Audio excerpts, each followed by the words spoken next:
On the second day of preseason testing in Bahrain, Ferrari showed some impressive pace. In terms of on-track performance, how should the times of the Italian side be interpreted? The Maranello team finished at the top of the timesheets in both the morning session with Charles Leclerc and the afternoon session with Carlos Sainz. The Spaniard achieved his time with the C4 compound, which won't be available for the GP, but still managed to be 0.8 faster than Perez, who was second with the C3. The SF24 has proven to be sensitive to adjustments and comfortable in long runs. Let's disregard the time set with the C4 compound tires by Carlos Sainz. The Spaniard clocked a time of 1:29.921 with a set that won't be available for the upcoming Bahrain GP next week.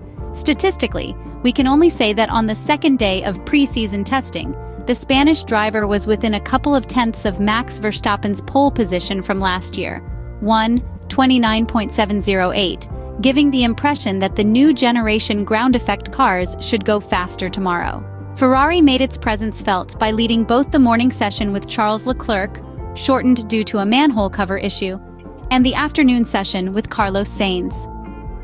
The SF24 has shed its ambiguity and shown its credentials. The car is very consistent, maybe not yet a winner, but certainly with potential. Yesterday, Ferrari's technicians focused on getting to know the car, looking for correlations with wind tunnel and simulation systems, while today they started working on the setup, trying different chassis adjustments and ride heights. The first data showed that the car is honest. It responds to adjustments and is decidedly less difficult to drive than the temperamental SF23. Another positive piece of information is about reliability.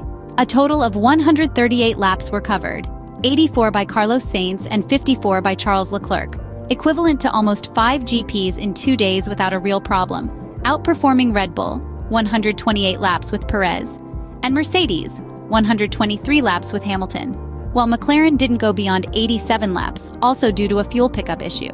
Obviously, the focus of the insiders was on the times achieved with the yellow striped tires, which will correspond to the softest compound for the GP. And then the balance changes because Sergio Perez, in the dark and with a nearly 7-degree drop in asphalt temperature, brought the Red Bull RB 20-1, 30.679, leaving the others beyond the 131 barrier. The feeling is that the red car is not yet completely sorted in the low fuel configuration for a single lap. In particular, Charles Leclerc is not yet completely comfortable, but there will be time tomorrow to find the right setup. The SF24, however, impressed in race pace. There's some tuning to do with the C3 compound, but with the two harder compounds, C1 and C2, Ferrari seemed already on point. The race simulation done by Carlos Sainz in the late afternoon was indicative. The Spaniard did not experience significant degradation during stints, revealing a consistent pace around 137 with the mediums, which then dropped to 135 with the hards, as the fuel tank was depleting and capacity was less than half. Throughout the day, the technicians evolved the car. From a single beam wing, they switched to a version with 2 elements in search of more load on the rear. The indications are positive, as even with reduced ride height, bottoming phenomena did not occur. It's a solid Ferrari that approaches the 2024 Formula One season with not so many fears, while aware of a Red Bull that still sets the pace. Notably, Charles Leclerc was able to complete his work cycle, returning to the wheel of the SF24 in the afternoon after the forced stop due to the manhole cover that had lifted at turn 11 and damaged the bottom of the red car. The car and all the equipment were then moved to Carlos Sainz's garage, while it was in Charles's. The spare chassis that was housed in what became the empty garage was also moved. In short, a super job. The operation was possible because the mechanics only took 40 minutes to convert the Monegasque's car into the Spaniard's.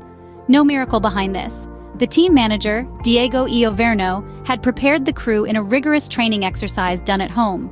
These are details, but they stand out when a team thinks like a top team with certain ambitions. In short, regardless of how competitive the SF24 will be, the first real feedback of this season tells us that the work done in Maranello seems to have brought an improvement. The track will then provide us with the final verdict.